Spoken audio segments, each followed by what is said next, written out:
see. Settings. There we go. Oops. Hold on. Done. There we go. Hello. Happy Sunday, and I am so tired because the time change has me all thrown off and I feel like I'm super behind. But I wanted to come live because obviously I make bread a lot and some people had questions and are wanting to learn how to do it. So I thought the best way for you guys to learn is to just watch me live. Now, normally sourdough is super complicated and people make it that way. And back in the day, when people made sourdough, they didn't do all these special things that we do today at sourdough. So I've taken some of the modern time sourdough and I've taken what they used to do back in the old days because it shouldn't be complicated. They didn't waste a bunch of wheat to make sourdough. There's discard recipes that you can make with sourdough. You can do a ton. But this guy is roaring to go. So we have to get him shaped. Otherwise, we're going to be in trouble because he's going to be way overproofed. He's not overproofed yet because he was in a too small of a bowl. So he's just kind of going a little crazy. So what I'm going to do to start really quick, because I forgot to do this, I'm going to preheat my oven really quick to 450. And we are going to shape some dough. So let me get that going.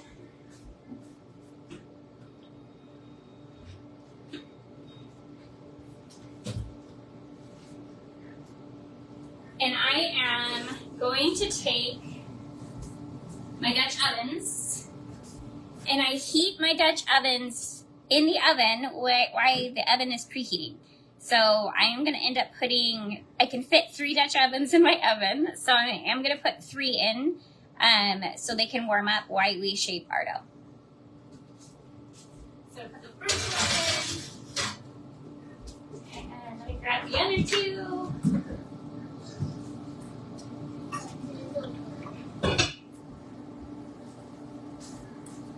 My other one. Just squeeze these in the oven just so they can get heated up. Well, you always want to put your dough, well, some people put it into a cold oven. I have always put it into a warm Dutch oven. So it just depends on what you like to do. It really is a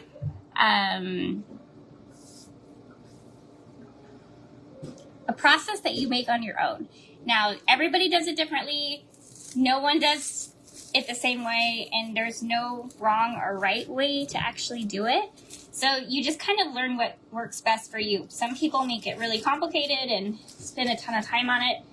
I work full time, have 5 kids. I don't have a ton of time to spend on it. So I kind of made my own way of doing this. Say hi when you jump on so I know that you're here. And just make sure my comments are working so I'm not missing anything. So I'm just going to peel this back slowly. I don't want to break the dough.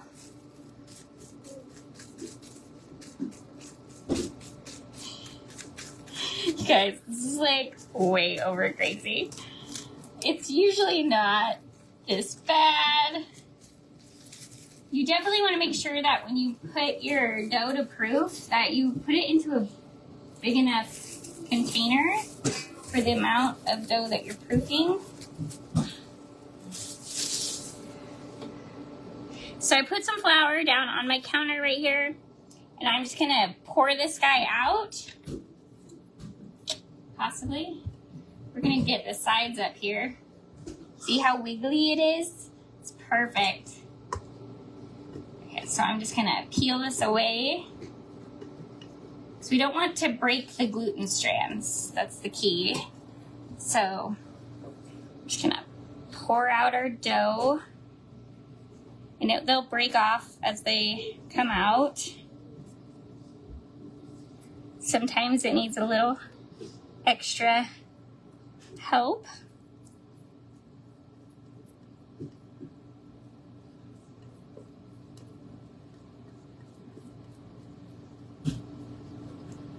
Ta-da! Okay, going to use that, so I'm going to leave it there. So we have our dough here on the table. Can you guys see the dough? I don't know if you guys can see the dough. Let me see if I can move you down. If you fall on the floor, I'm really sorry. There, is that better? You can see it now. Okay. So when I first pour out my dough, this is actually enough for 4 loaves. So I'm just gonna kind of stretch this out onto the flour a little bit. Gently, I don't wanna like pull it too crazy.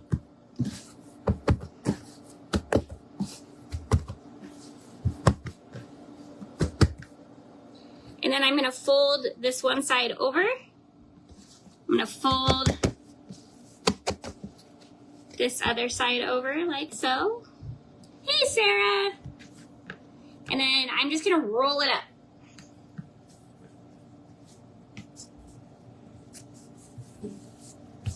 So now we have a big old mound. It's happy. So what I'm going to do is a happy dough.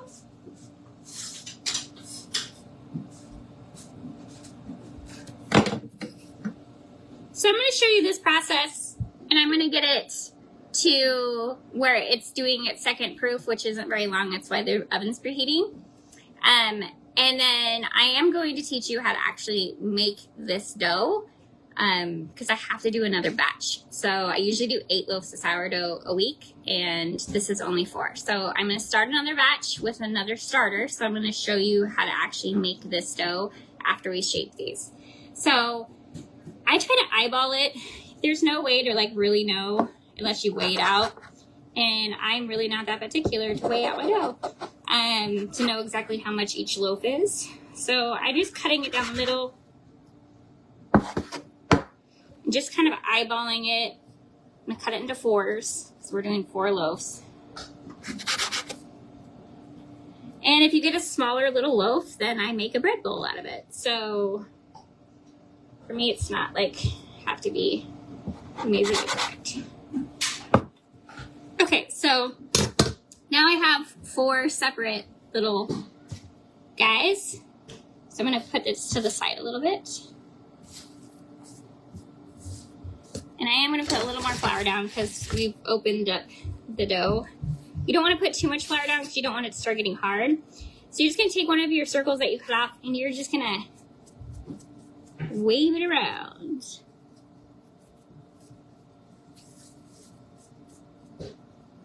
Hey, Amy. It's Amy, right? I think it's Amy. Amy or Kim? I don't know. Can't remember now. Hey, Dory. How are you? So I'm kind of just letting it shape. It's kind of coming into a square. Just letting it kind of do its thing, pull down. And then I'm going to do the same thing we just did. I'm going to flip over one side, flip over another, and then we are going to roll her up like so. Now, to shape your dough, you want to grab it with your hands and you want to do like a twist motion and a pull. A twist and a pull. And you kind of bring your fingers underneath. And this really rounds out and shapes that top of the dough. Now, if it gets stuck, you can use your scraper and do it too. So it's not sticking to the actual counter, but I tend to just like to use my hands because I can feel it. And sometimes you get like a bubble in it. You can actually work out the bubble.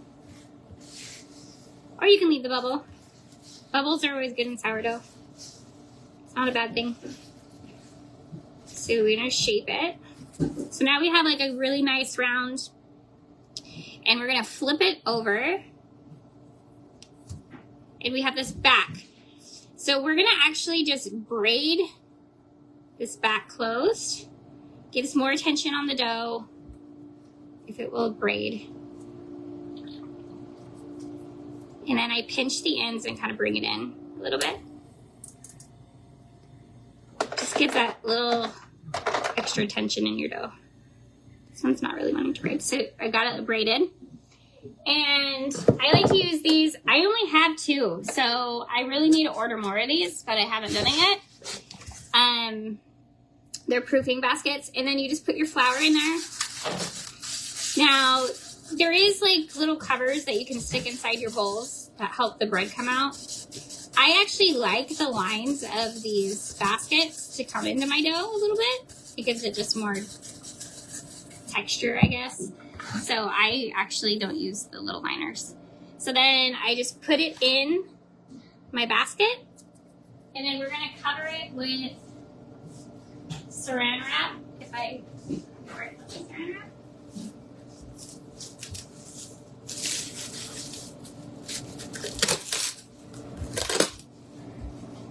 Get that piece off. Should probably use scissors, but we're not. So then you just don't want to have air get to it to where it's going to actually harden give it a shell, a little bit of dry out your dough, and it gets kind of hard and crusty. You don't want that. So now I'm just going to set it to the side. Now we're just going to let it rest and do a little rise again as the oven's heating up. So we're going to do all 4 of these really quick. Just going to let them hang down. I got it right, Amy. Good. How are you today? How's this time change, you guys? Like, it is kicking my booty. Same thing. Gonna lay it out. Flip it over. Flip it over. Roll it up. And then we're just gonna shape away. Now this one's a little bit bigger.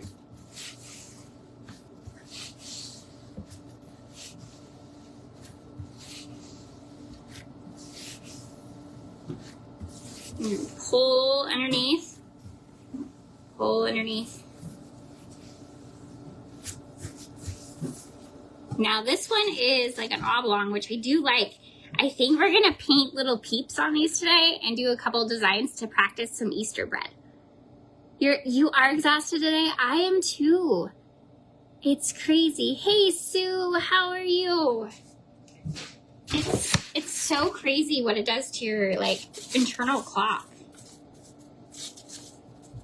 And I was up when the time changed, which was probably a horrific idea. Not gonna lie. Not gonna lie to that. So once you have it like this, then we're gonna flip it over. And this one's actually pretty braided, but together, but I'm gonna just give it a little pinch. Just gives it that tightness, gives you a little bit better rise. And this one is gonna go into the long one, so I am gonna pull it just a little bit. And now we're gonna pick it up, and we're going to, when I'm putting it into the long one, I like to shake it a little bit. It will end up filling in the whole thing, but put it in there, and saran wrap. Super easy to shape dough. We'll go through all the steps. We'll actually score it and everything, so you can kind of have this see. So this one's gonna be a big guy. Just kind of pulling it down into like where I have enough to kind of overlap itself. So there. Hey, Philip. Hey, Wade.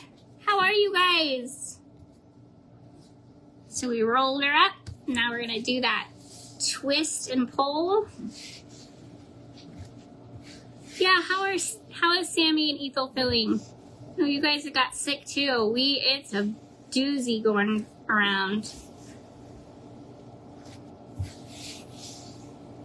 So we're just pulling in. See how it like just perfectly shapes it? I love it.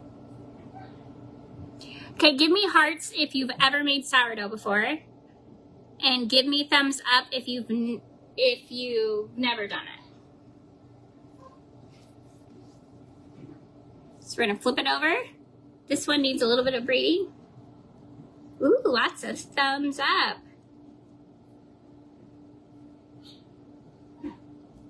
Well, sourdough is really an art.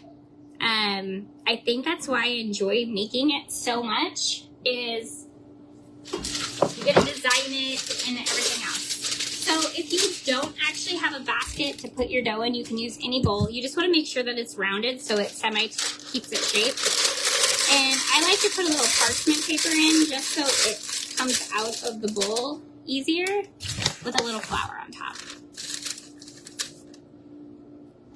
So we are going to put this guy in here. And he's gonna be a good sized loaf. So we're gonna do the same thing, we're gonna cover him. And we got the Dutch ovens preheating in the oven at 450. So once we get these done, and I'll show you how to make the actual dough, our Dutch oven should be warm enough and we can score them and make pretty dough. Same thing. So when you do this on your own, you're really going fast because, I mean, it doesn't take very long to actually get your dough shaped. You can do them pretty quickly. Fold over, roll.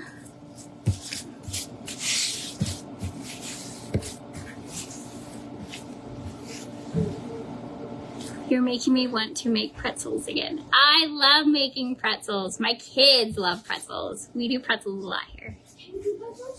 Well, I'm not doing pretzels right now. I'm doing bread right now. Oh, he has strep throat. Oh, prayers to him. That's no fun. Hey, Lori. Hey, oh, it is Sue. Okay, I didn't miss anybody. Okay, so now pulling, and we're gonna flip it over, and we're gonna do these ones. You don't necessarily need to really braid, but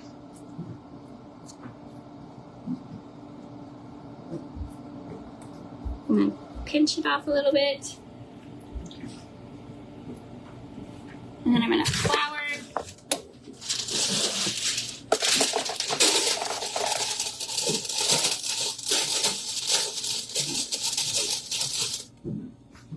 And then we're gonna put it in here. And the same thing here.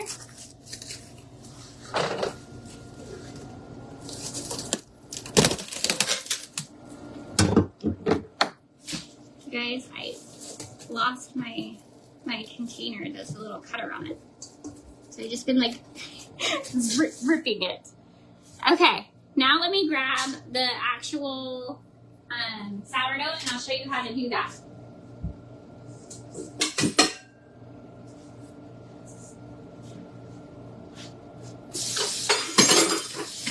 Grab this guy, it's tricky.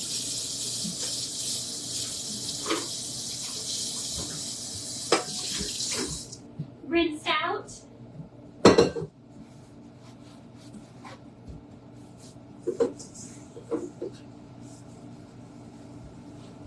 Getting goob all over. So with your sourdough starter,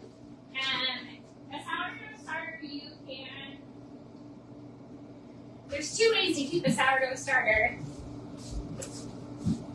You can keep it in the fridge when you're not using it. If you keep it out on the counter, you have to feed it every day. It's like a child.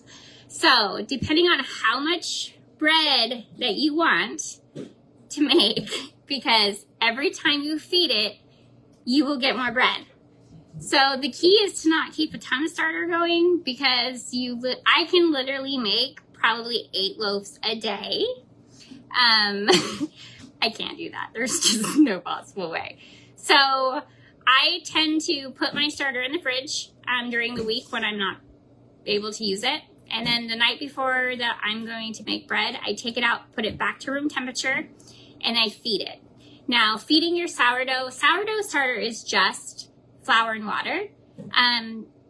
But once you actually build up the bacteria and all the things that it needs, it will actually, you feed it the flour and water equal parts to the sourdough. So if you have 1 ounce of sourdough, you'll feed it 1 ounce of flour and 1 ounce of water.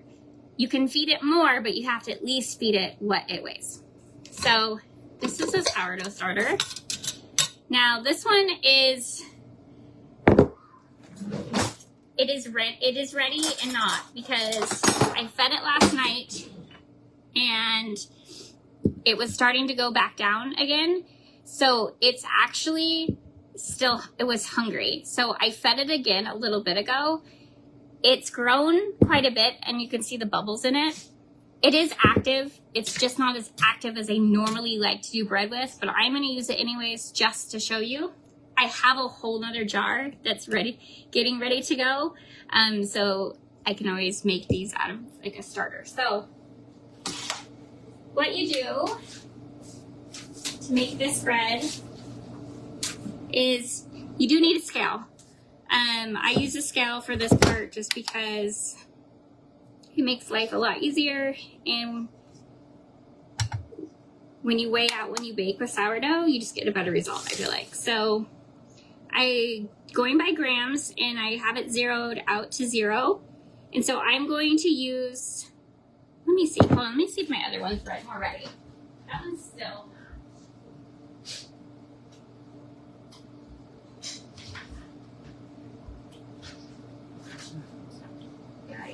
Yeah, just be careful. Okay, this one's more ready, so I'm gonna use this guy. So we're gonna put 100 grams of sourdough starter in here. So we're gonna just pour it in.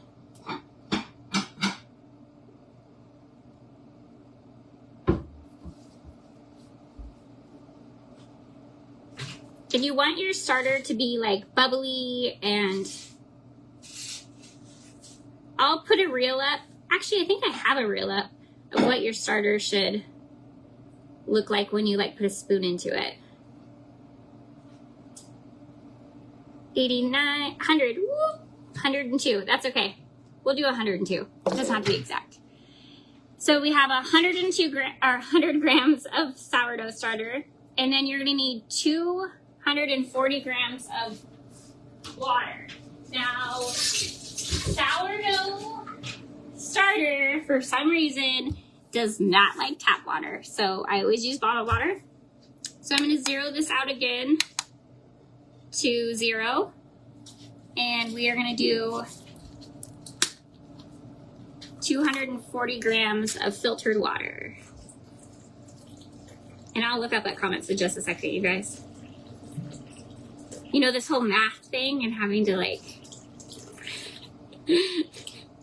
do this live. Okay, so 240, we're almost there.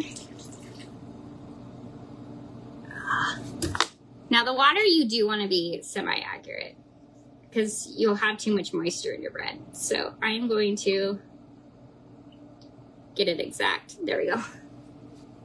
Okay, and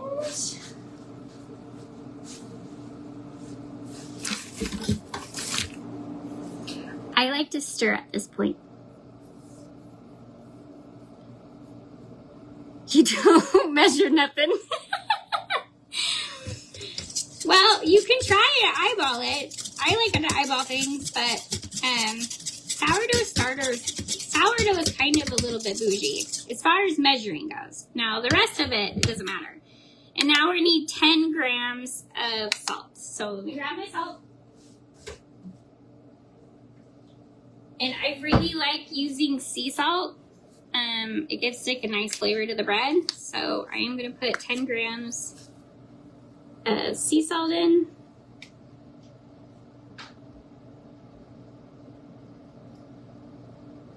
There we go. So got 10 grams of sea salt. And now we need 365 grams of flour. And I use bread flour. It's a little bit richer. I feel like I just get a better bread with bread flour. So let me zero that out.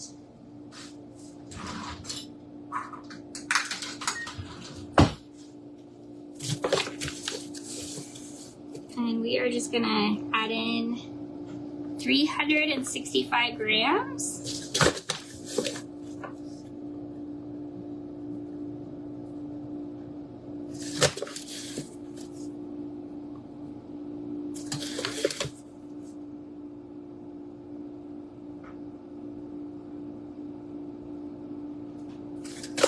338, 352,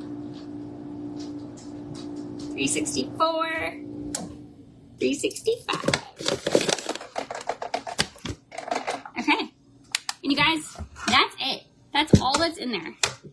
So now you're gonna stir it into a shaggy ball. And I have a bread.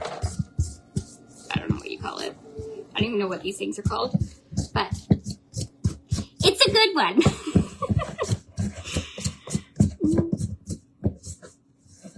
So bread in the grocery store has a lot of added ingredients in it. There's a lot of stuff that's in it that causes cancer.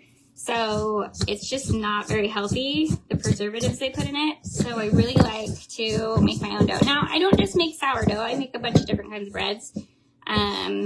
But sourdough is actually really good for your gut health. And we have autoimmune issues in our home. So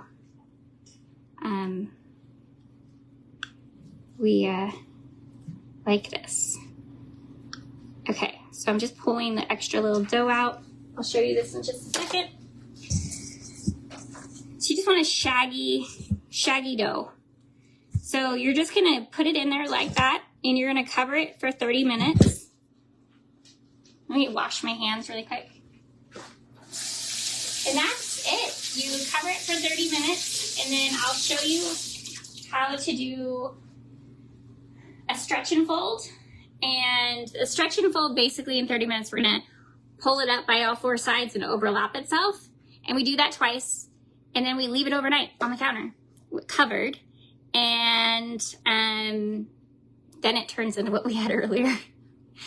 That was that bowl overflowing. So, let me find my saran wrap again.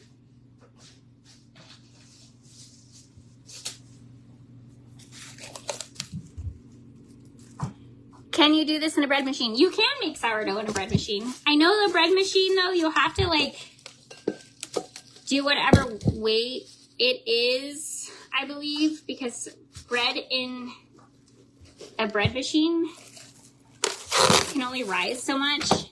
So I think you would have to, like, look at a recipe for your actual bread machine. Because I honestly have never used a bread machine before, so I don't know the answer to that one.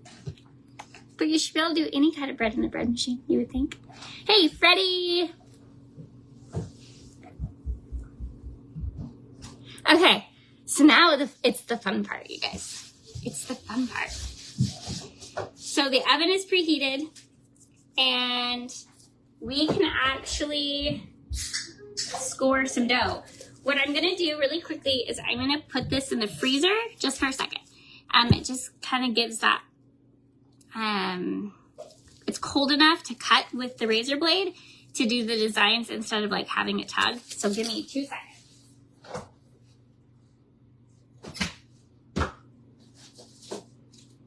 You can put it in the refrigerator as well for like 30 minutes before you score them, which I will put these guys in the fridge really quick. I should have done that earlier. That's okay. What are you doing down here? Okay, so let me grab my little...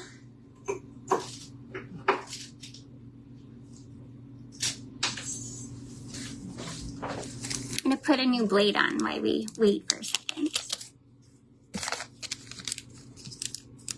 I don't use a bread machine because it calls for measurements. Well, there you go.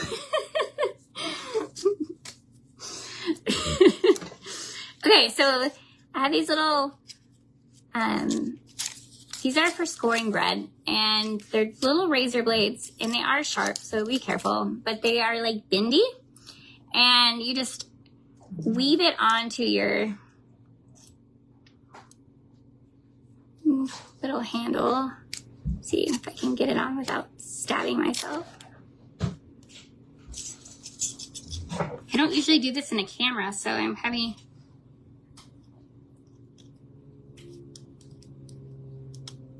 Come on.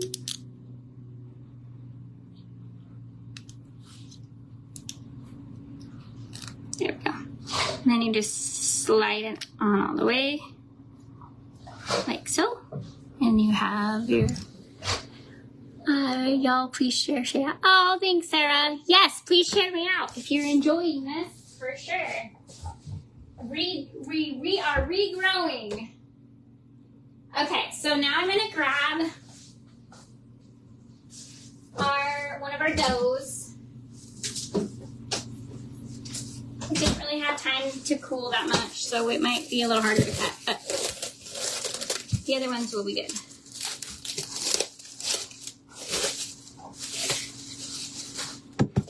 So we're gonna flip this out.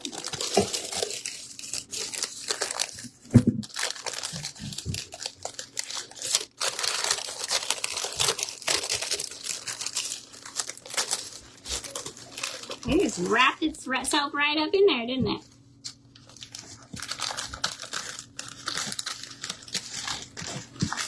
There we go. And we're gonna spread out that flour that I got on there. And you can shape a little bit once you're out of the second rise. And I'm gonna put a little bit more flour. Gonna smooth it out. You don't bake for some reason?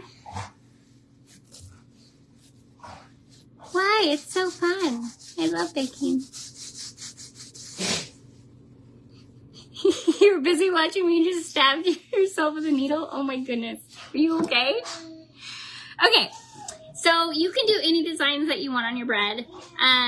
There's a few that I enjoy and I think end up turning out pretty. The only thing that you really need to make sure you do with sourdough, because it will make its own if you don't cut a deep enough line in it. If you don't give it an actual deep line somewhere in your design, it will actually just split as it's going because it needs that section to be able to rise more. So you want to make sure that you do a deeper line. So kind of plan your design where, okay, I'm going to have a deeper line in the middle. I'm going to have a deeper line on the edge, depending on where you want your dough to like rise. You was trying to not stab myself and then you stabbed yourself. Oh, I'm sorry. I feel bad now. Okay, so this one, I kind of feel like we should do, I want to do an Easter design to practice for an Easter bread. So hold on a second. Let me grab some.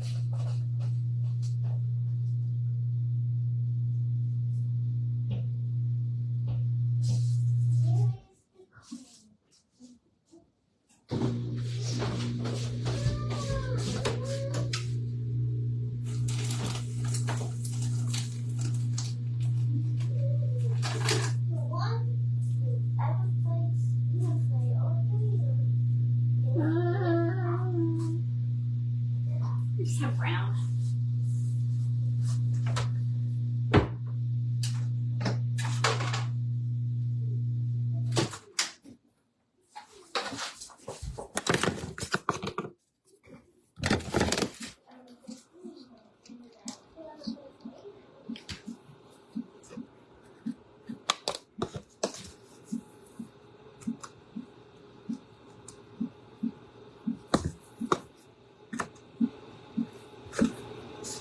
Okay, so I'm gonna do like a little wheat. So we'll do a wheat down. I don't know if you guys can try to figure out how to do this, you guys. I don't usually do this live. So we'll do like a score down. And you want to be light on these. You don't want these deep scores. And then we're just gonna go like this.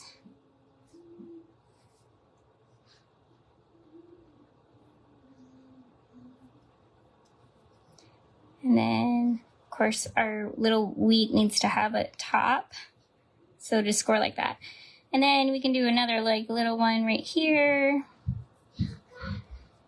And we'll do the same thing, little scores. And then we'll do another one right here. You just score down.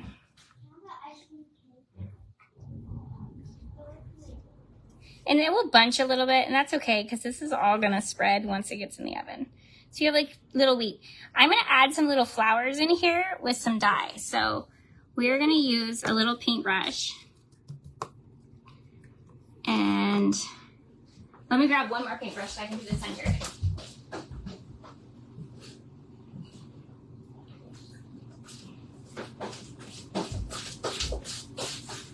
So we'll just do like, Sarah, you're probably laughing right now. I'm painting bread. Painting bread! I'll have to get some Easter colors. All I have is like regular bread color or food coloring. I'll get some pastels and do some peeps and stuff, but we'll see how this turns out. I haven't actually painted.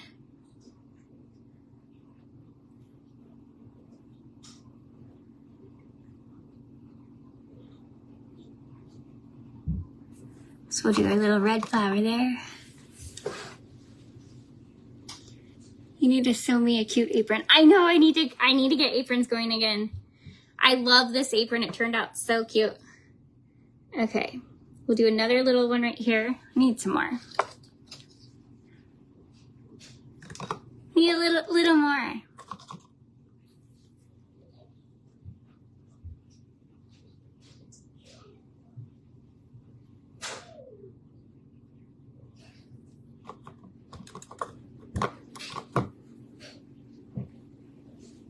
What doesn't she do?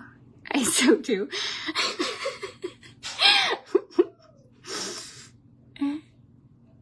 Oh, you guys are awesome. I always live my life as you never know what you're capable of doing unless you try. So I have ADHD, so I'm willing to try pretty much anything. And some things I'm good at and some things I probably will never do again. But I at least try because you just never know. I never knew that I would end up sawing, so you just never know. You want the light on? Oh. No. No, it's okay. Okay.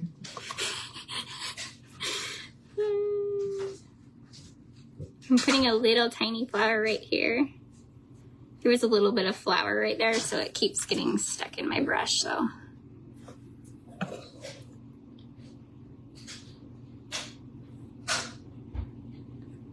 Come on.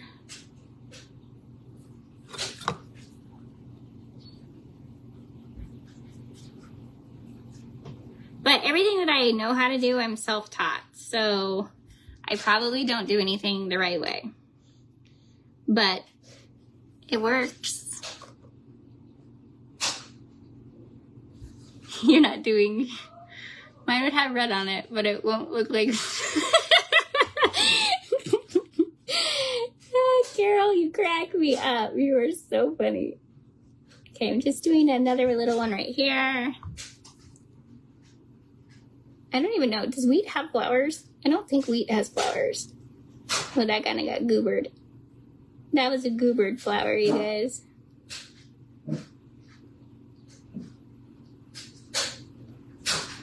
Try to pull it out. Okay, now I'm going to grab just a little bit of yellow and we'll do a center. And then we'll do our deep cut and we will start getting these into the, yeah. Hey! My dog, somebody's here. Sorry, guys.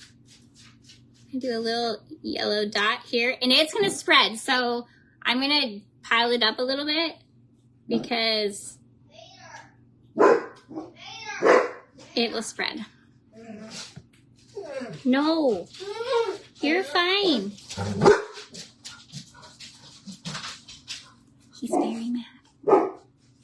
He's very mad. Okay, now you just take parchment paper.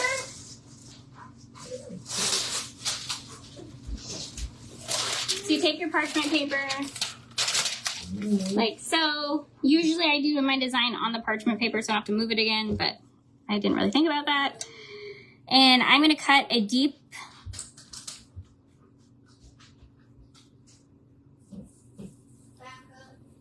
score, and then we're going to cut one more time, deep score. So now it has an ear. And I'm going to grab that. And I'll show you what it looks like right now. So we have the little red flowers on there. And I'm gonna put this to the side because we need to quickly score these other ones and get them out. And I'm not painting the other ones. I'm just gonna score them and we're gonna put them in the Dutch oven. So we'll get our parchment paper down, like so. And we'll flip it over.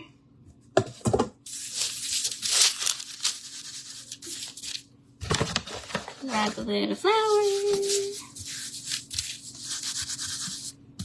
And this one we will do all the way down.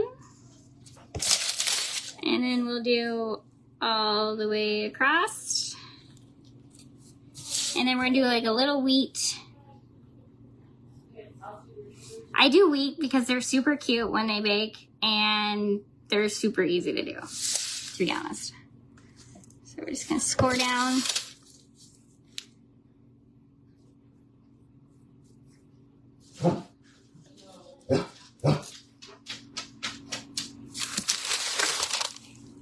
And score down. I almost did that wheat upside down, you guys.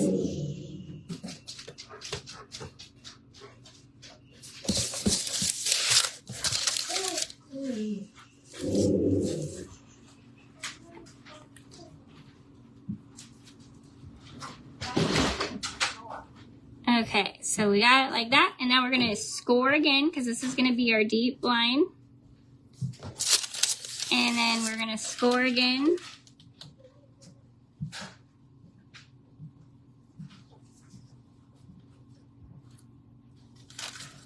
And now this guy is ready to go in the oven. I just need one more put in because I have 3 Dutch ovens in the oven.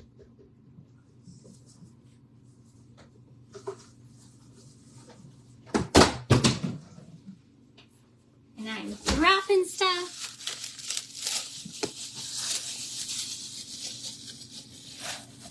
Get him, doggy. They will. They do not like people at the door at all. They are like our protectors. Our German Shepherd, he, you would think he's gonna kill you, but once you like start petting him, he's like the sweetest thing ever. And then, but if you don't know him and you come to our door, you think he's gonna kill you. Okay, so we're gonna rub this. This had a lot of flour in there, the basket, so I'm just gonna rub it on. And we're just gonna go, we'll do the long little wheat.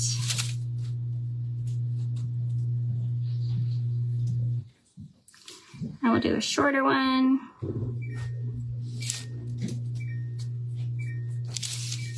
And then I'm gonna do a long line.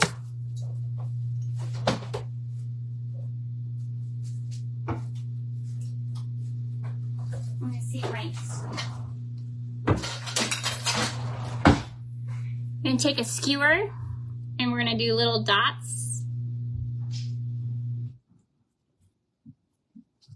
So this is what I like about making bread, is you can do whatever you want and it's total art. And that's the fun part for me. Some of them turn out like really bad and some of them turn out beautiful. So it just depends. You can have fun with it and you're eating it, right? So it doesn't really matter. So I like to play a lot and spend some time on this part. And now we're gonna do the deep score like so. And now we have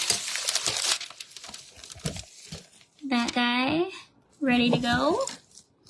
Now I'm going to really quick move you guys.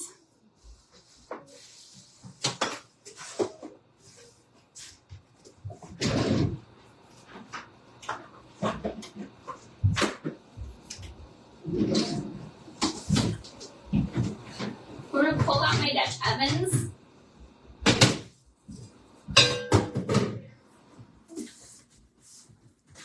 Okay, you gotta come with me really quick.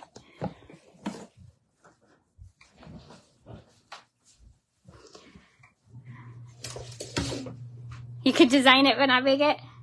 Okay, so I'm gonna put you right here. I don't know if you guys can see. This part doesn't really matter so much, but I want you to be able to kind of see the whole process. Now, if you don't have these to put in the bottom of your Dutch oven, you can put rice in the bottom of it. And this helps because when you're putting in a 450-degree Dutch oven, the bread tends to burn on the bottom.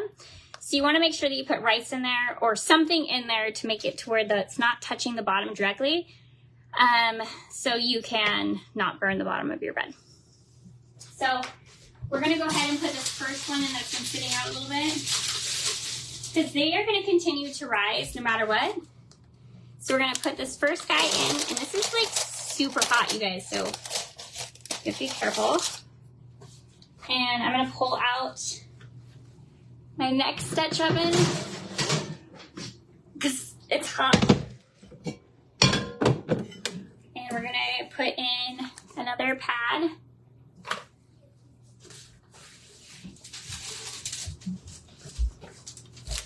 And put in our bread.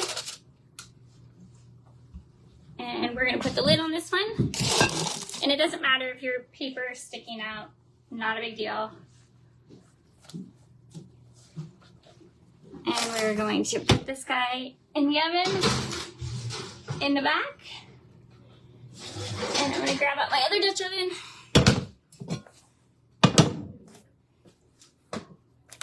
Put your pad in, or rice.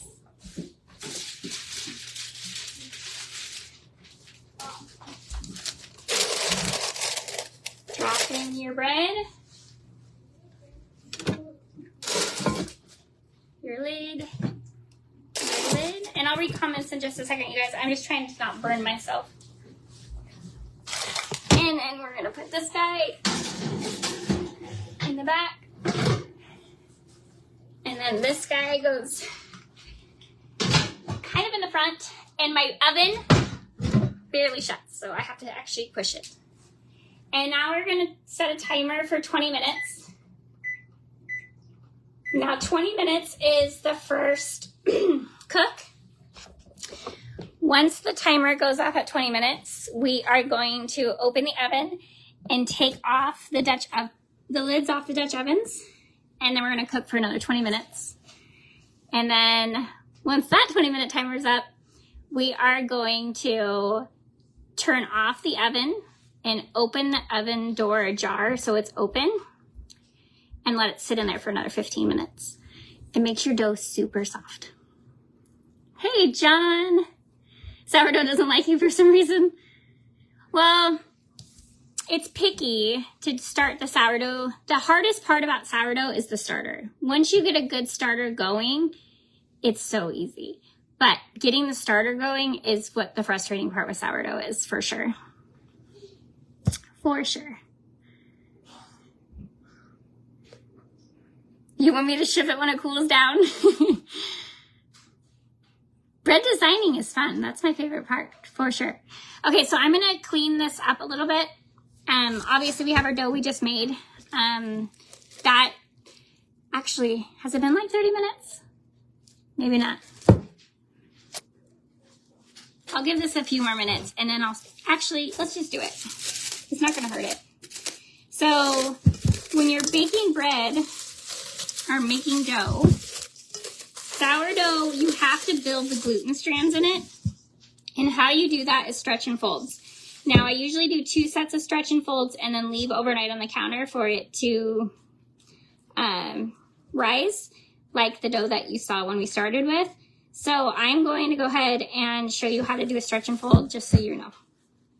So a stretch and fold, it really helps if you just put your hand in a little bit of cold water and get your hand a little moist, because it helps grab the dough from the edges. So you just grab the side of the dough, get your hand underneath it, because obviously your hand's wet. And all you do is you pull up your dough slowly. Now you don't want to rip it. You just want it to kind of slowly go down. Now you'll see as we do this, the dough is going to change in texture and be more mixed. So then we're going to scoop the other side. So you do all 4 corners. So stretchy, stretchy. And this is building the gluten strands. And then you fold it over itself. So fold it over. And you're going to, this side we didn't do yet. So we're going to get more water on my hand. So then we're going to go to this other side. And my bowl went away from me. Fold it over. So then we're going to do the same thing. Got one more.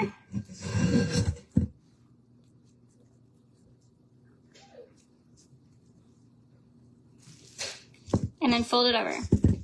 And then you're just going to let it sit for another 30 minutes and do another set of stretch and folds. Now, some dough, you can tell as you do stretch and folds, the dough is going to get smoother and harder. If it's still like super stretchy, do another set of stretch and folds. That's my rule.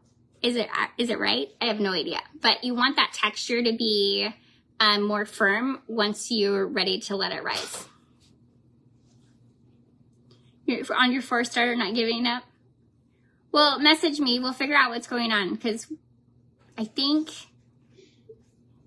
I have a couple ideas we can do.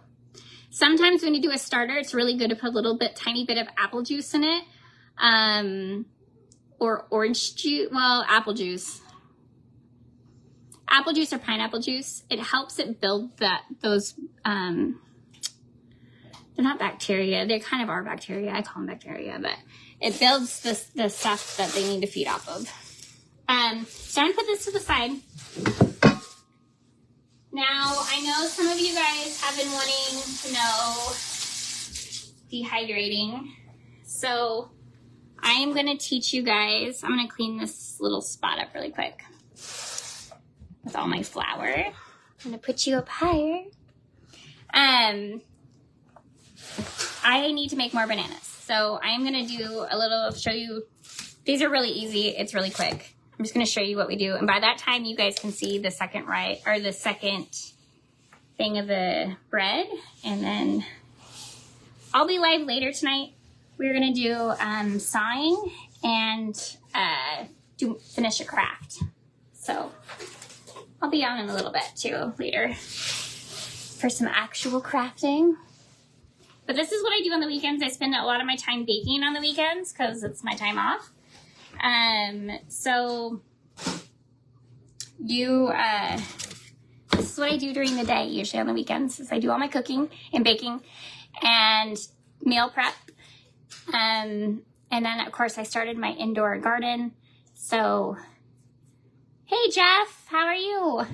Okay, so let me grab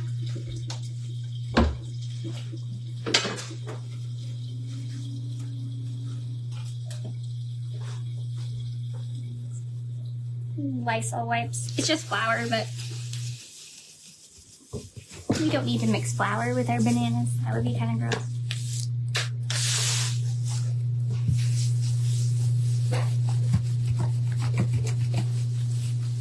And I didn't get beef jerky made this weekend, which is a bummer. I do have it, so I probably end up doing beef jerky tomorrow night.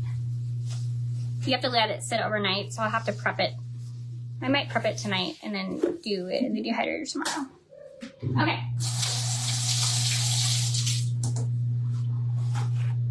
Guys, I'm losing my drawers. Losing my drawers! Is everyone doing at home now? We have one still sick, but on the path to recovery, I think. So that is good. And everybody else has had it already. So, okay, the key to this is to not have overripe bananas, but not have bananas that are too ripe. So what I do is I buy my bananas weekly green. So they're super green, and I let them ripen on their own until they're ready to go, basically. So these are perfect. These are ready to actually go in the dehydrator. I have done them too ripe, and I have done them not ripe enough. And there's definitely a big difference. You want to make sure that you're right in that middle. You're right in that middle. And I have a little tray. What I'm going to do in here is lemon juice. Lemon juice makes it so when you dehydrate your bananas, they don't turn brown, because they will be very brown and look really gross. So you always want to make sure that when you cut your bananas, that you put them in a lemon water solution.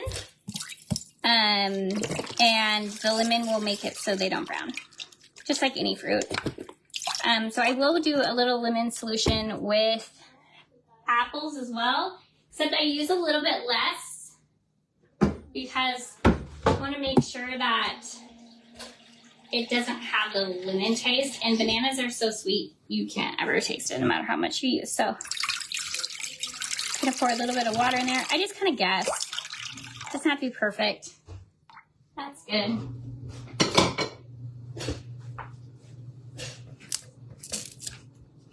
So then we just peel our banana. Now, I always cut the ends off, and I don't use the little ends. And you want them about 1/4. It doesn't have to be exact, but you want them to be about the same size. So the banana picks up on my knife, so I usually use it to measure the next slice. I know that's kind of weird, but it works well. So, about 1/4. You're just guessing. If you cut them too thin, they're like stuck on the actual grate. You can't get them off. So thicker is better, but if you do them thicker, know that they're going to be in there a lot longer. So I'm going to cut one more, and then we'll dip them, and then we'll put them on the tray. So I actually have 2 dehydrators back there, so I can fill both of those. I don't know if we will today. I'll probably just do one in beef jerky because I want to do beef jerky tomorrow. So I'll probably just do 1 dehydrator of bananas today, and then I don't have to clean it to do beef jerky. I know I'm lazy.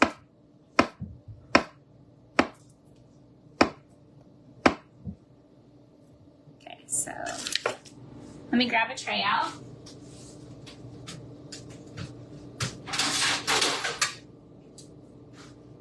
So there's little trays. They do have ones that you can put on top of these trays that are, I don't even know what they're called. They're like a silicone. So you can do for roll-ups, and you can do pretty much, you can pour applesauce in here, make a fruit roll-up. And then they have ones that have little holes in them for bananas and stuff that you can put on here so they don't stick to the tray, but it's really not bad. They don't stick that bad, so I just put them directly on the tray. So I'm going to dip my bananas into this lemon water solution.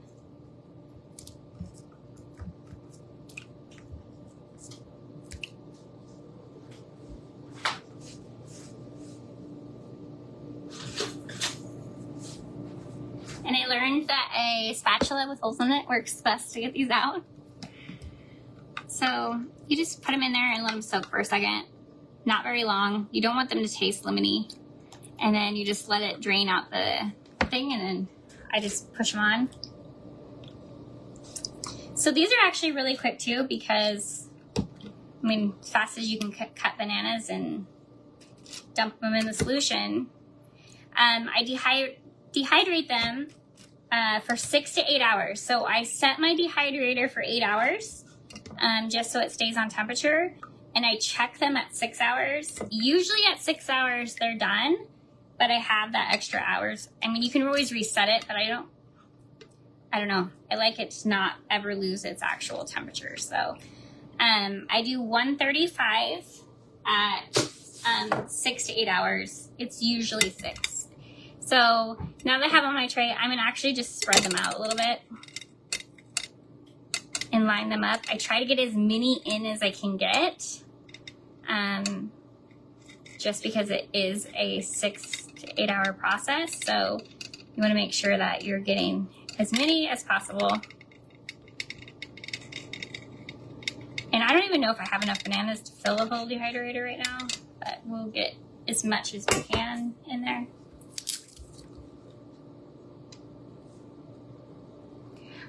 I do strawberries. They are well eaten though. These go really quickly. And you can do kiwi as well. Do a lot of kiwi. I do onions in the dehydrator, and then I put them in my food processor and make onion powder. The same thing with, 6 minutes on our timer. The same thing. Oh, you guys, hold on.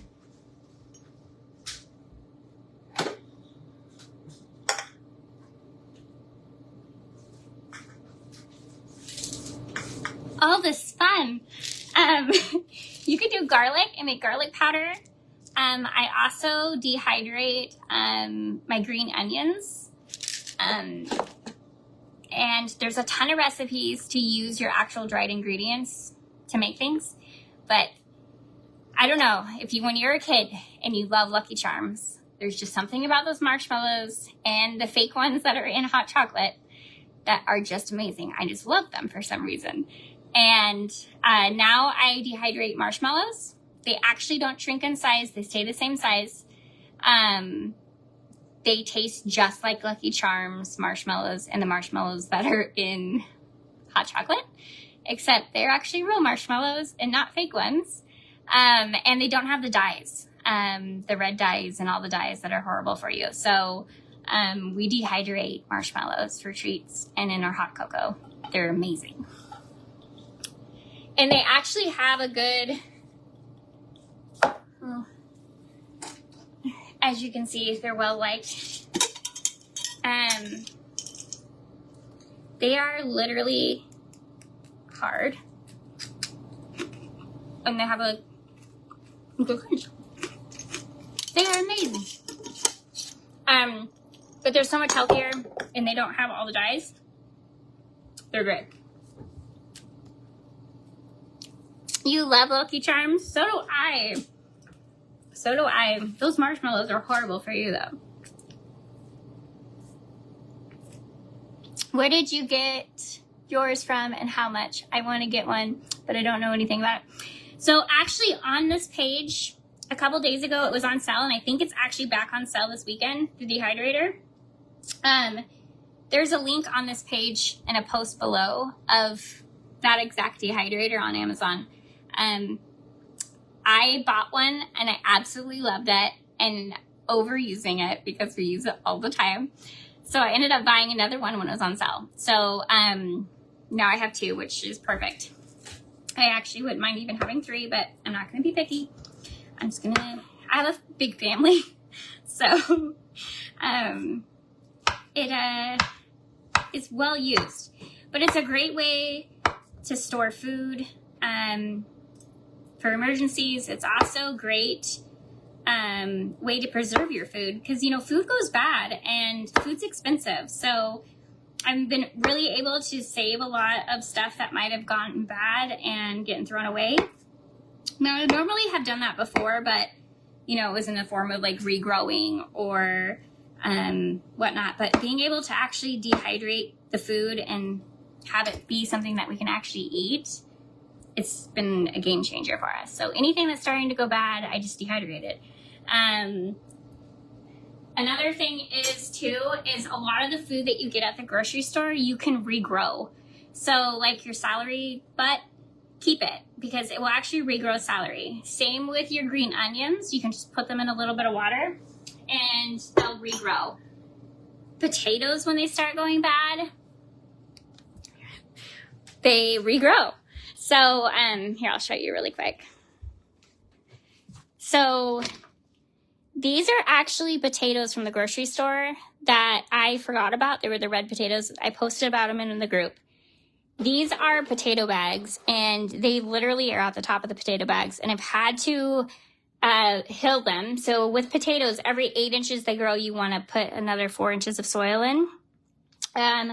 So I just replanted potatoes that we had. Now these ones are soft and mushy, so these ones will end up being planted next. But we have our beans growing and more beans and lettuce and spinach and parsley. Got all of our stuff in our window growing. And then here are the other potato plants.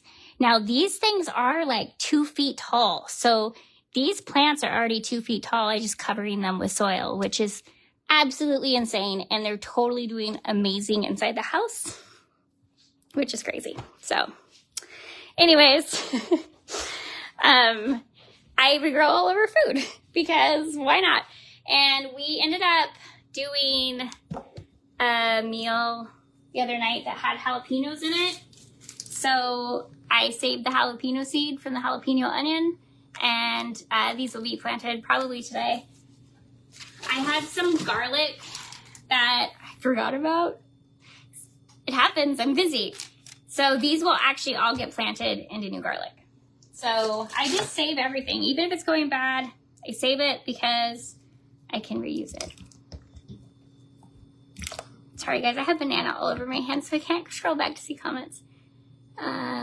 Yes, it's the one I want also. You're welcome, Rita. Let me know when you get it. I have a ton of recipes. They actually have a book.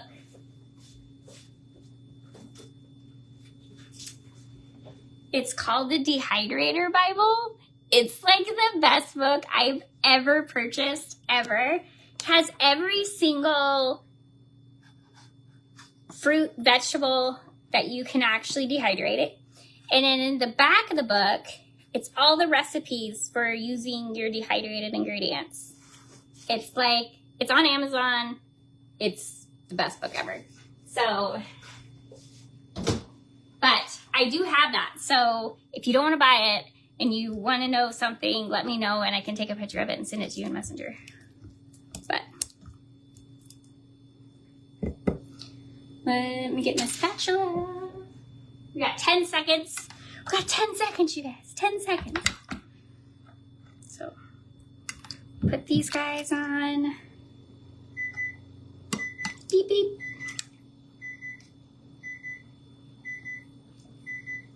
Okay.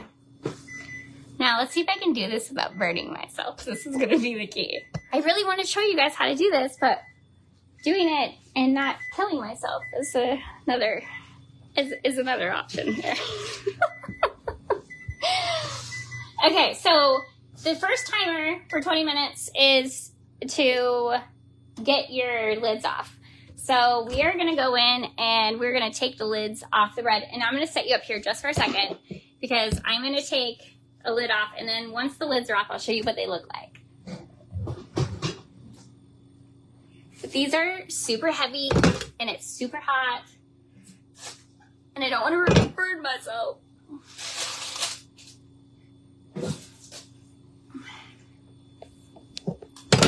Okay, so that's the first rise on our breads. And you can see the little flowers on that one. Look at that. Now, this second round that we're going to bake, hold on, I'm going to put you in there because I can't push this back in. Okay, so now we're going to set the timer for another 20 minutes. And this time, the 20 minutes is going to do is it's going to give it another rise because it's going to be direct on the bread. And it's going to start giving it that beautiful brown color. So, we'll take a gander at it here in a second. You want to make sure that you don't open your oven door either while your bread is baking. You want to make sure that you keep it shut. Hey Liz, how are you? Welcome back, Amy. You're an amazing woman. Aw, thank you. Okay, so we got our first tray of bananas, so I'm going to put them in the dehydrator.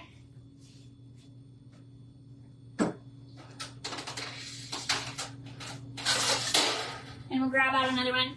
I figured since we're baking bread, we might as well do something while we're baking our bread. So it worked out perfectly.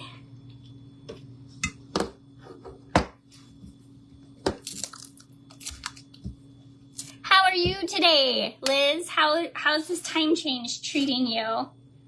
It's making me crazy.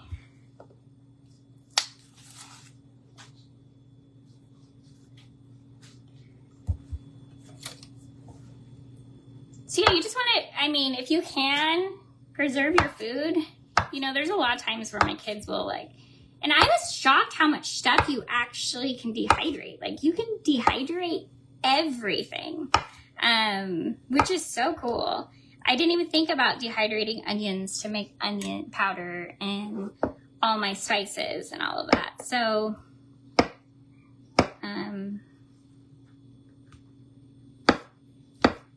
and I'll show you guys on another live, since this is all the things Midnight Scroller, including crafting and sawing and all of that. I will show you guys how I preserve all my meat, and bacon and chicken and stuff. And because I bulk buy everything. So how long for the bananas? So the bananas are going to go in for 6 to 8 hours. I set my dehydrator for 8 hours though. Just because I check them at 6. If they're not done, then I just keep it going. Otherwise you have to restart your dehydrator, and your dehydrator cools down. And I don't know, I just think that it needs to be stayed on, which I can be totally like, so it's just a shade. It's a shade thing, I'm sure, but that's how I do it. So, and it's at 135, so it's super low heat for a long period.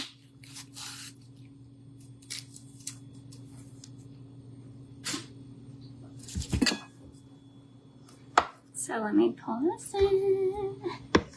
Okay, so Angela, you remind me of Ray Drummond.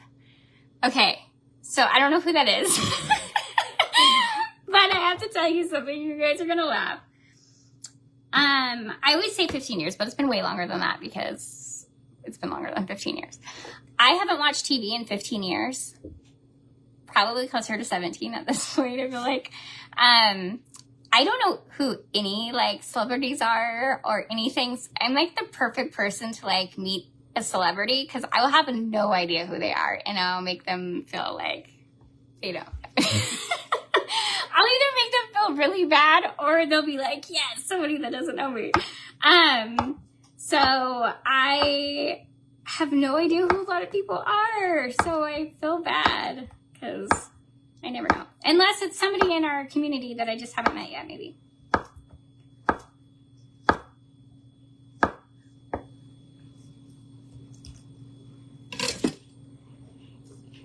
HGTV cook. Oh! Very cool. See, I feel like I would probably like be totally hooked in and love that stuff.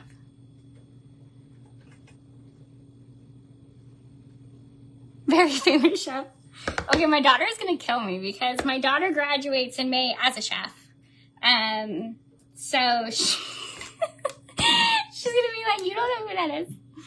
No, I don't know who that is. I will have to like look it up online and see. I mean, we have like Netflix. Would it be on Netflix? I haven't watched it, so my kids can get me on there and.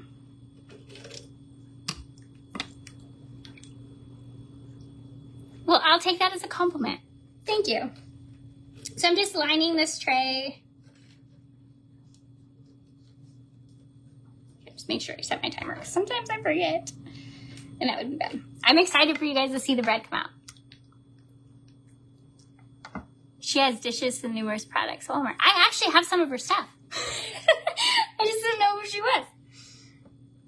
I think I have a couple of her these bowls. I love these bowls. They're like my favorite ever. I just never seen them. I like their stuff though. I think it's super cute.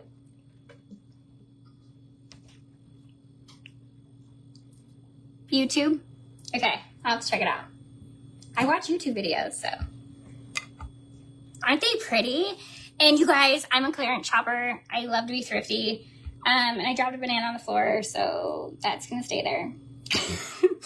I'm gonna pick it up with a paper towel here and put it in the garbage because I'm gonna end up stepping on it. I know it, and have banana all over my foot. So hold on a second. So I'm totally thrifty, and I have a really hard time buying anything that isn't on sale. Now, sometimes like a dehydrator or something, I'll just do it. But anything else, like I have such a hard time. So I ended up getting those bowls on clearance for $2. And I got 4 of them, which was like crazy.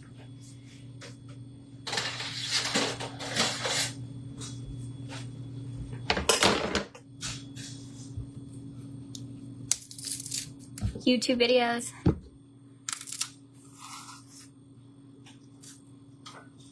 That's awesome. I'll have to check it out. For sure. I probably would absolutely love her. I'm in the clearance aisle. That's the first place I go every time. And you know what? My kids are the same way. They love to go to Goodwill. My whole family does. So it's actually a lot of fun. So we definitely are thrifty. And I do like, I buy a lot of like fabrics and, hold on, let me drop something.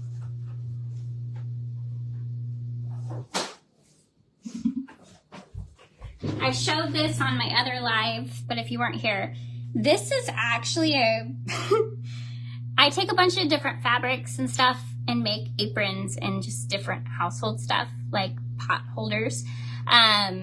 And this was actually a curtain that I got at the Goodwill, and I got 3 valances for like, I don't remember, $3.50. And so this is actually a curtain valance, and this is what the valance looks like. This is a curtain valance, and it had little ties. Where's the ties? Oh, right here. So you could tie up the top one, so then the plaid would show through. So these were little curtain valances, and I basically took the valance and made the skirt, and then took the other half, took the plaid out and made a top with a pocket, and then I put a little lace on there, and then I made my little straps. But I love making aprons and stuff out of like the old curtains and stuff. So much fun.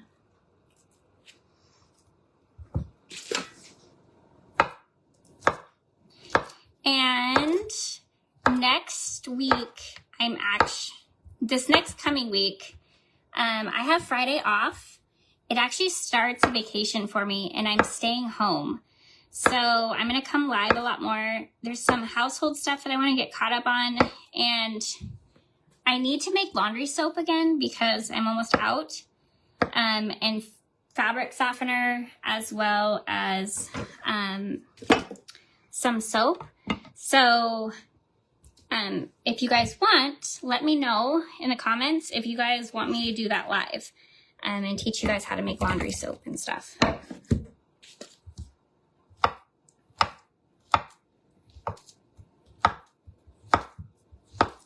And oven cleaner.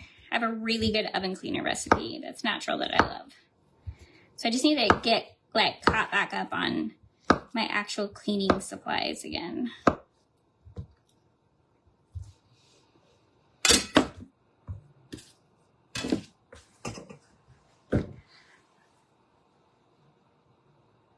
That's how you got your business name?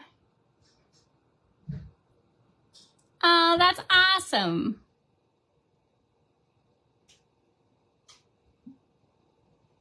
That is super cool. Thank you, Karen. You want to make laundry soap, Rita? All right, I can do that. super easy to do, and you'd be amazed. Like, laundry soap is water. So much water in it. It's crazy. But, and it's so expensive. So expensive. Okay, so we're gonna do up this tray now. We have enough bananas in here, so I'm just trying to get as much fluid off of them as possible. As they're sitting here and we're cutting, they're actually drying off as well. So you just want to make sure they're not sopping wet when you put them in the dehydrator. It just makes them take that much longer. So I've been buying a bunch of shower curtains, the fabric shower curtains. There's been super pretty prints. Let me grab one really quick.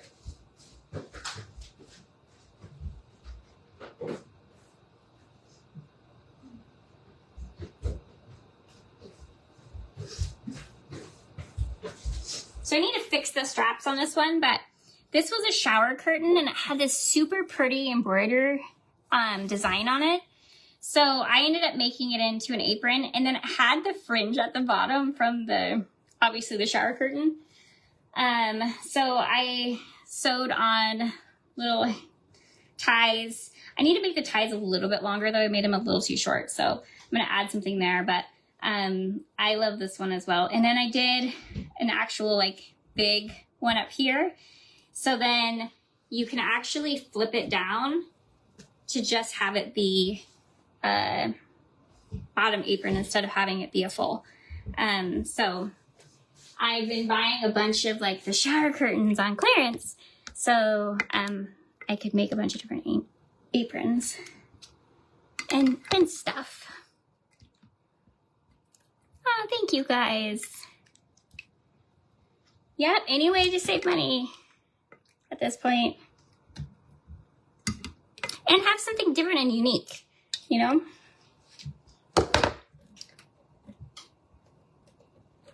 So let me spread these guys out. We're just spreading them out on the tray. Forget you guys can't see all the way down here.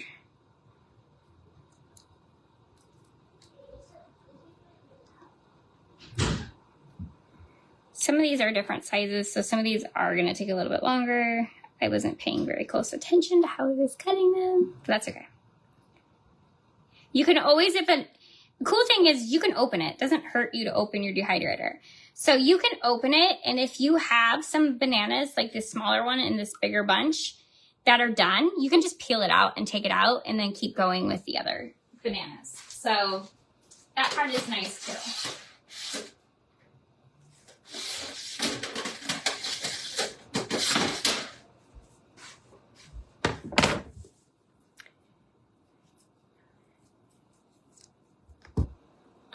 You.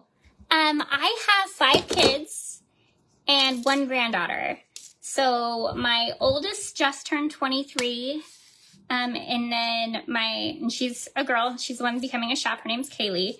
And then I have my daughter Madison. She graduates from high school in May, and she is 18. She graduated early, so she's home now, but she goes back to walk in May. And then my son, Logan, he's 16. And then my other son, Bentley, he's 14. He'll be 15 in the summer. And then my other son, Van, he is turning 11 in August, and he's also a type 1 diabetic. He's full-time care. He is a hoot. He got diagnosed when he was 3. And then, my granddaughter is turning 7 in June.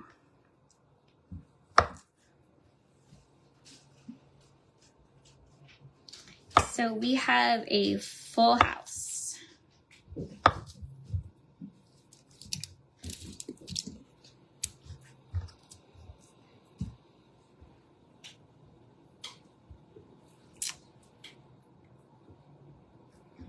Hey, Angela, how are you?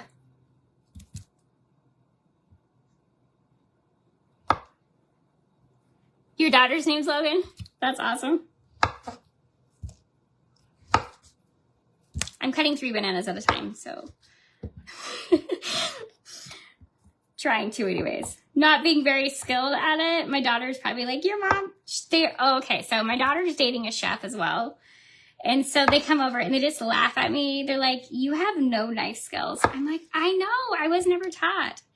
So her and her boyfriend, Gabe, have agreed before I lost my other page that we were going to go live once a month. And they're going to teach us how to cook and plate and all the fancy things that you can do with food. So, they were actually over here Friday, and we made fresh pasta. So if you guys have any recipe ideas that you've always wanted to learn how to make, message me them, or put them on, there's a post out there about this.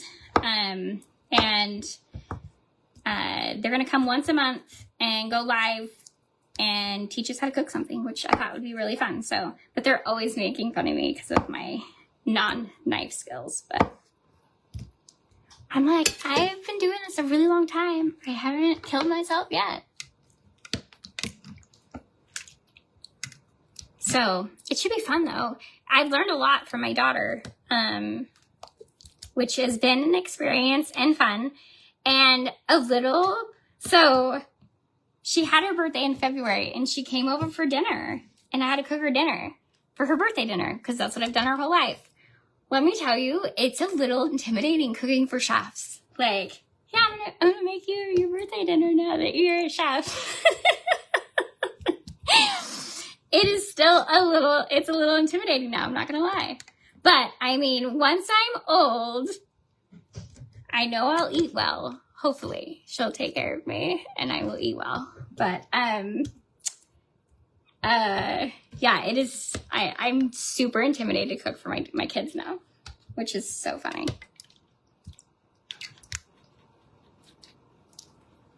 All right, so stacking another one. And we have 1 minute and 52 seconds left for our bread. So then we can look at it. And then we just have that 15-minute cool down time into the oven. We are going to still do that, but I will let you look at it in the oven. So you can see the kind of the whole process.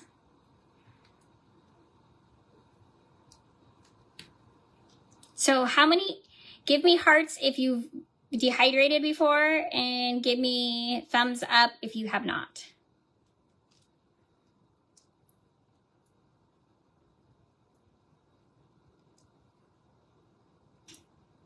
Oh, there's a couple that have, it looks like. Most of you haven't. Well, cool. I'm glad I can help teach you something. Like I said, I'm pretty much self-taught on all my stuff, so don't ever listen to me. I do what works for me, but there's a good chance that I have no idea that I'm doing it probably properly. Just like sewing. No one taught me how to sew. I just started sewing. So, I mean, I know like to backstitch and all of that, and everything's turned out great. But I've never had like an actual professional show me anything. So, let's see. You are so cute. Oh, thank you, Tammy. Hey, Kelly. So you won't cut yourself, Kelly? Hey, Michelle. She did like mom making her dinner. But it was funny because when she first started school, she like came over and she was like, Mom, I really want your bland tacos. I was like, oh, thanks. But she got like so into like the spices and stuff. Like they were like, I mean, I think her first one was New Orleans. So like, you know, it's got some punch. So our timer's going off. So I'm going to bring you back over here. But no, she did enjoy her dinner. So that was good. Okay. So we have the lids off. They're still hot. So be careful. Don't forget that these are still hot. And I tell my kids if there's red lids on the oven to not touch them, ever. Cause they just don't know if they're hot or not. But you will fry your hold hand off if you do that. So now what we're gonna do is we're just gonna turn off the oven and we're gonna put the door ajar, just like that. And you'll feel the heat coming out and you just leave it and you're gonna set another timer for 15 minutes. Now I'm gonna open this and show you what they look like, but this is gonna allow your bread to get that moist and not have it still burn. It will give it last little cooking bits in there, but we're gonna open it so you can see what they're looking like. And I am gonna leave them in there though, just because this step is actually really important. So we're just gonna wait. I pull one out if you guys wanna see it right now. Let me know in the comments if you wanna see it right now. I'll pull one out and leave the other two in, or do you wanna just wait 15, 14 minutes?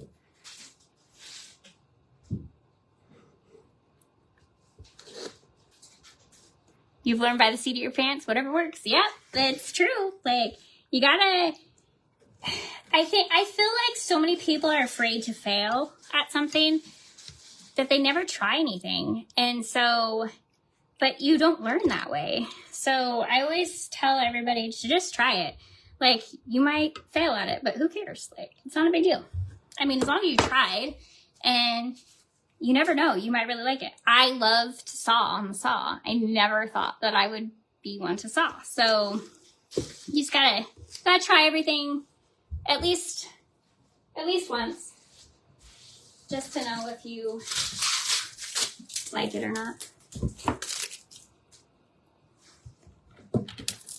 You can wait the 15 minutes. Wait. Okay. You guys won't be disappointed. They're amazing. They're amazing. So I've been making smaller ones, Jerry. Brian's been making chowder bowls with them. And so, yeah, I've been purposely making a few smaller ones, and he's using those for chowder. So he likes it. I'm like, for me though, it's like, oh, like, that whole bread bowl is going into a bowl. Are you going to actually eat the bowl? But I guess, like, he eats all the inside out and some of the outside. But, yeah. I'm like, oh, it's okay. But, yeah, you can make mini ones and do a ton of bread bowls. And you can actually fit 3 bread bowls in one Dutch oven. If you do it that way. So I will do smaller ones and actually make them Dutch oven.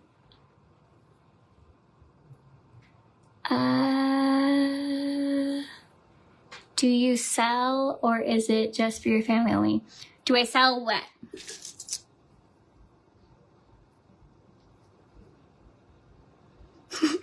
Bread? Dehydrated goods, woodworking, aprons. I don't know.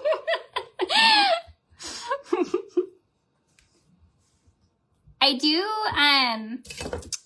sell my soaps that I make, and I will sell aprons. They're only one of a kind though. I can't really just make one that's like the other one. So, and then, because I use, thrifted goods. As far as food goes, like, I make my own vanilla. This actually has a few more months it's got to go before it will even be ready. I would say, actually, this would be probably best if we waited all the way up until these would be great Christmas gifts. But I can't sell food product, outside of my state, and I have to sell it under cottage law, in order to sell anything food-wise. They have like funny laws on everything. Hey, John. All right, Liz.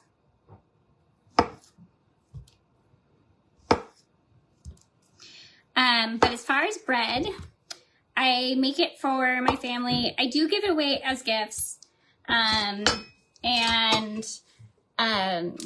The teachers found out that I make bread, and the principal. And so I usually make loaves of bread for the teachers and the principal. I usually do it like twice a month. I make them a loaf and bring loaves over for them. But yeah, so I do gift them. But I don't really sell them. I have a big family, so 8 is enough just for for us at that point. So, and I work full time in corporate, so I kind of have a stressful, busy job during the work week, so I have to make sure that I am present there and here, so I don't do a lot of extras as far as selling. Okay, so we got enough in here to fill this tray. Let me grab another.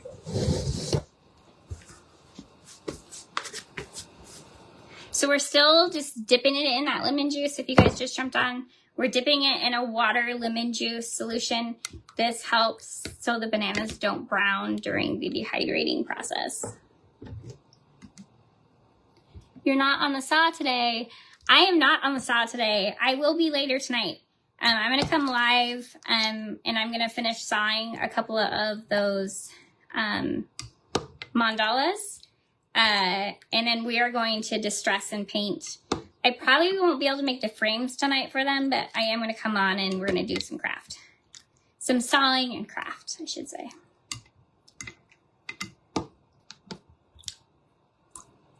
I just don't know what time I will be on later tonight.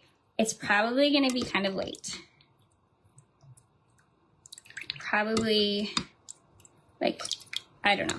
I don't want to say, because then I feel bad if I can't, or if I'm on earlier, then I just threw people off, so I just come on when I can. With 5 kids, you just never know what's going to happen. Like, there's constantly something always going on, so I just have to make sure that I can actually go live and there's not something happening. So the ratio to water to lemon is, I would say it's close to half and half, is ideal for bananas. You definitely probably less on the lemon juice for like apples. Bananas I usually do about half and half, maybe even a little more lemon than water. But I think I'm pretty close to half and half. I eyeball it at this point, so I'll have to take time to actually sit down and like measure and let you know, but I pretty much just eyeball it. I can tell by the color of like the water. So I'm gonna put this in really quick. I'll show you the color.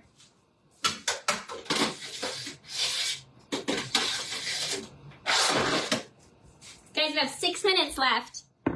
6 minutes.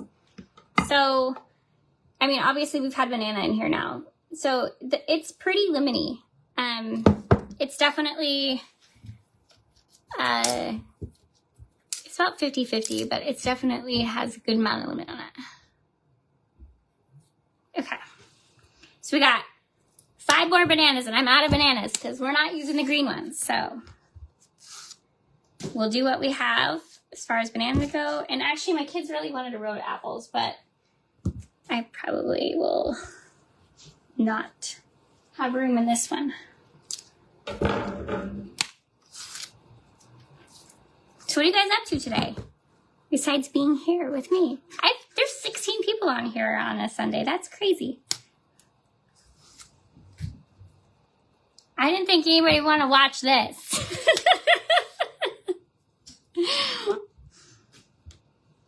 Usually do it by myself in my kitchen. It's nice having some people to talk to.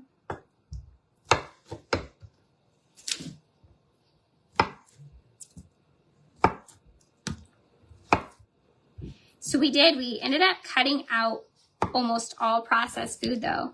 And I've seen a huge health benefit for myself. It's been awesome. And eating fresh pasta and all of that stuff is so different. And it's amazing how much cheaper it is to actually cook from scratch than I thought it was. And so much healthier, obviously.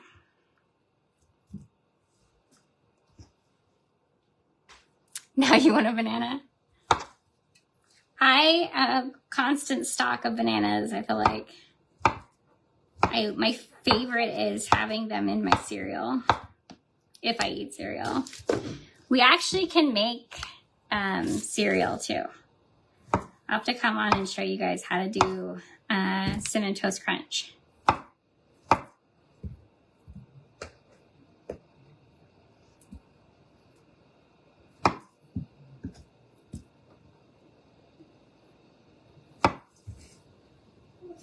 I'm all in, share anything to save and eat healthier. Oh, that's awesome. Okay. Duly noted. I love it. I think it's fun. I just always think no one wants to watch it, so I just kind of do it on my own. But if you guys want to see it and learn, and we're going to have lots of adventures coming up because spring's coming. So I also do a flower garden where we grow all of our own flowers. We have fresh flowers. And we do bouquets, so we'll have some fun coming. I like watching you and what you love. Oh, thank you. Thank you, Kelly. We're almost there.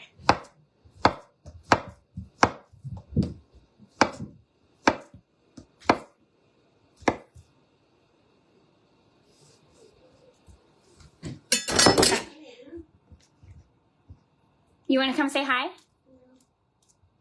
I'm sure they like you to say hi.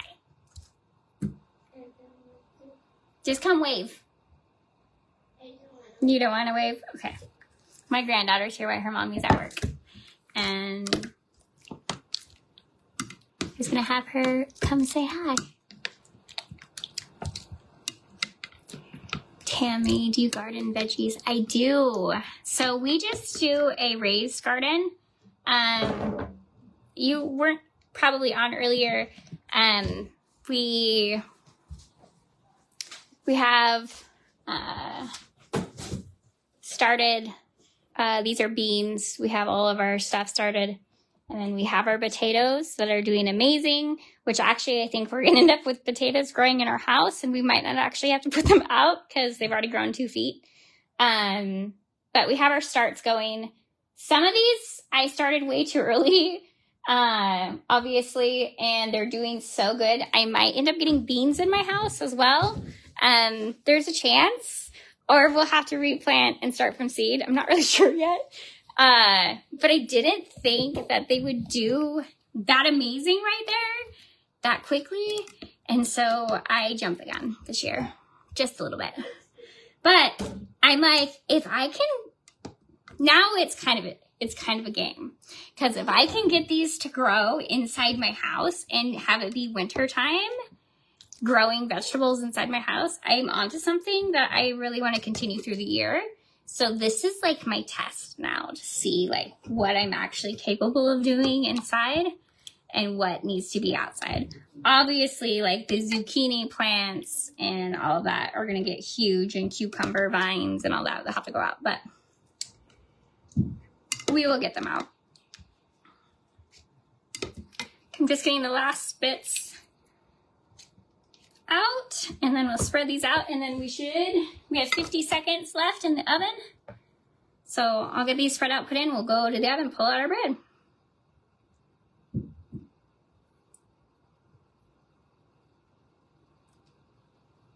I have lemon juice everywhere, you guys. Aww, well, welcome, Tammy.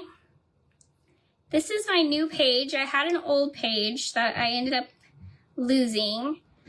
So we are rebuilding. So hit the follow button. We do lots of fun stuff here. What state do you live in? I'm from South Georgia. Rita, I'm actually in Omaha, Nebraska. I moved here 6 years ago from Seattle, Washington. So there's too many on this, guys. Let me grab another tray. I was born here in Grand Island, Nebraska. We moved away when I was 3. My dad was a commercial fisherman in Alaska. So I was one of the deadliest catch kids growing up. And I don't know if you guys have ever seen that show. And so we lived in Seattle because that's where my dad would port in on the boat when he was on off season and then working on the boat.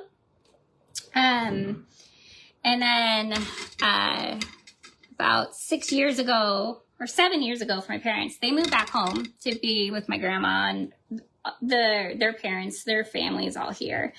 And my aunts and uncles are here and so on. So they moved back here and we were still in Seattle and it was so expensive and far away from my family. We took a trip, drove straight through all the way here for 4th of July, surprised my parents for 4th of July. They had a big party every year. And talked to my husband and we're like, do you want to move? And he's like, yeah, let's do it. So we ended up driving back home. And then 3 months later, we had got a house in Omaha and moved back, but we had bought it all online. So it was kind of a little bit crazy.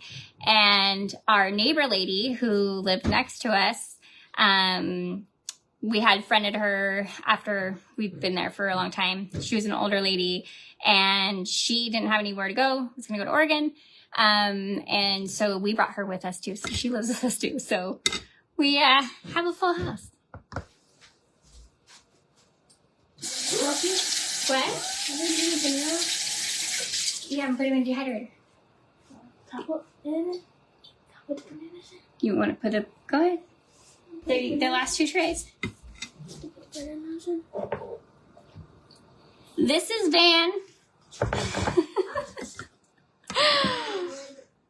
Okay, so let me rinse or dry my hands off, and we're gonna pull these out of the oven. I gotta get my racks up too. So let me move some of this stuff. Hey, Nana. Yes, Ayla? I think my tooth is starting to come out. Your tooth is coming out? Uh-oh. Uh-oh. Tooth fairy time. Tooth fairy might come. Your tooth comes out. Hey, Doug. Okay. Got that. We're gonna grab. So I always put my bread on a rack. I'm gonna grab 2.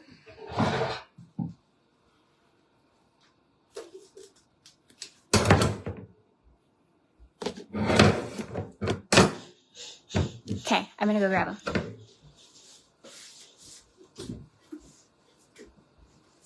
Yeah, I can see it. Come here. Look at it. Feels like this.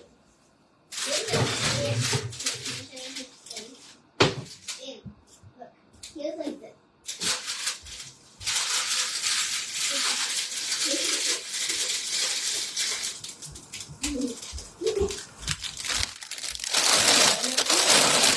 There is loaf number 1. Look at that pretty design.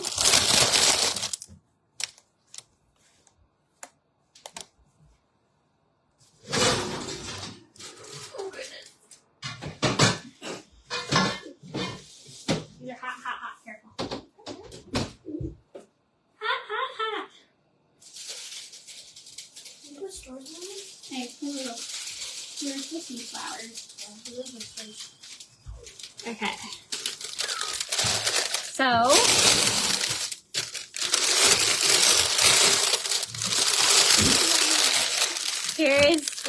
too. Look at that ear, you guys. He has a big ear. So, like I said, they will like expand where you want. So my problem on this one was I didn't cut deep enough. So it expanded from the backside up and took our picture up with it, basically. So we didn't cut, I didn't cut deep enough, but that's okay. So there's that guy with his little flowers.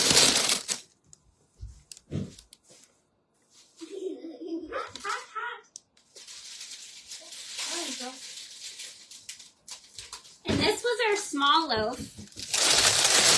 This is our littler guy.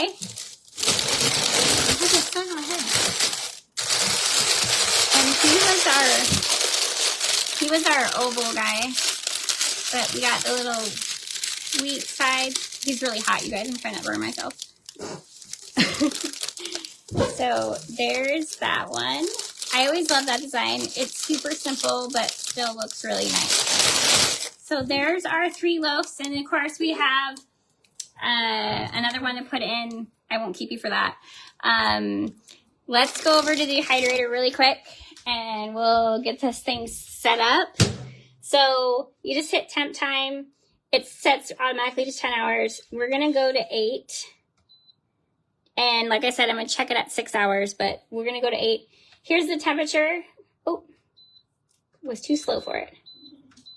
8. Then you hit it again and it changes to the temp. And we're going to go down to 135. It's going to be 9 o'clock.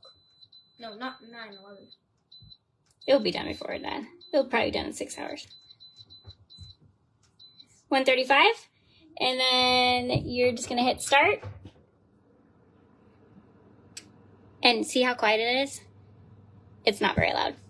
So, and then I'll check them again in 6 hours. And then tonight I'll be live so I can show you them tonight live where we're kind of at with them and what they look like in their texture and stuff. So, but I'll let you find the ones that thank you for hanging out with me today. It was so fun.